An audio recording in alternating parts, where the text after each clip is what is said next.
This year, we are celebrating 50 years of leadership and stewardship of countless grape growers here in the Napa Valley. Over those years, we have seen many changes and challenges, and we will certainly see many more to come. Wine quality and the grape quality ultimately comes from the site, the natural capability of the site. And if it's not there, the best care can't do it. And this idea of this winemaker who says, just give me all the junk of the world, and he says abracadabra, and out comes this fabulous Chateau Latour type stuff. No, forget it. That's Volker Eisler back in 2012.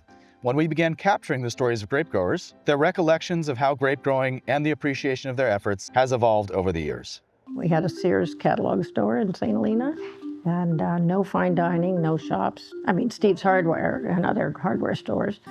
And, it's pretty basic. He didn't want it to become a resort. He wanted it to be about growing grapes, making wine. In the 70s, we had this class system where the vintner was a first-class citizen, the grower was a second-class citizen, and the farm worker was a third-class citizen. Now, we as growers who didn't know any better in 1975 said, we're not having any part of that. We formed the Grape Growers Association. The Napa Valley Grapegrowers was formed to really work in concert in preserving the Napa Valley Ag Preserve. The relationships between the growers and the vintners were rather strained at the time, but we were really competitors. It was Bob Phillips and I, one day at lunch, saying, how can we participate in the real profitability of the wine business without owning a winery?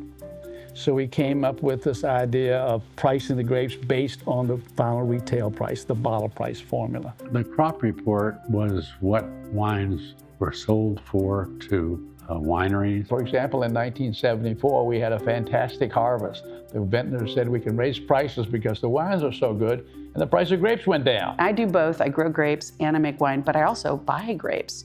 So I understand that if we don't pay enough to cover their farming costs, how are they going to stay in business? From those days to today, we've added another element, which is environmental sensitivity. So today, I would say, more than being farmers, more than being viticulturists, we truly are stewards of the land. And that stewardship has been the guiding light of every part of the grape growers. As a steward, I am taking the reins of what previous generations have done, and then I am ensuring that it is in a better place by the time I leave it, hopefully then to my children or grandchildren. For over 5 decades, the Napa Valley Grapegrowers has produced a suite of tools and resources to educate our growers on best practices in viticulture, land stewardship. The Grape Growers has really helped me develop my career as far as applying best practices in my farming ability in the Napa Valley. The organization has offered more programs, so especially in education. This is the place we go to learn these things. Within the last 12 years, we've produced 49 videos with the help of the USDA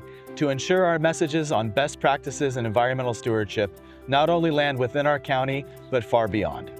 Building on a legacy of innovation, education, and community, we continue to host our cornerstone events like Rootstock, now over 17 years strong, which evolves with new formats offering deeper insights for Napa's growers. Ahead of the Curve brings cutting-edge solutions for today's agricultural challenges, while Paso Adelante mentors the next generation of young professionals. We inspire more sustainable vineyard practices with the Organic Wine Growing Conference, and since 2011, the Napa Valley Farm Worker Foundation has empowered our farm workers with education and growth.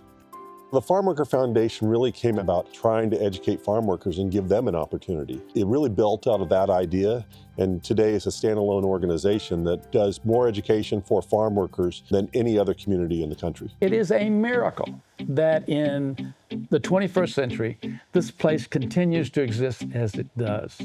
And there's lots of ingredients to that, but the major thing is the ag preserve and the people who have stuck with it. From shifting consumer demand to the ever-evolving climate, the Napa Valley Grapegrowers is committed to providing tools, education, and resources to support the resilience of our valley for future generations to come. We've been at this for over 50 years, and we're excited to continue forging the path forward.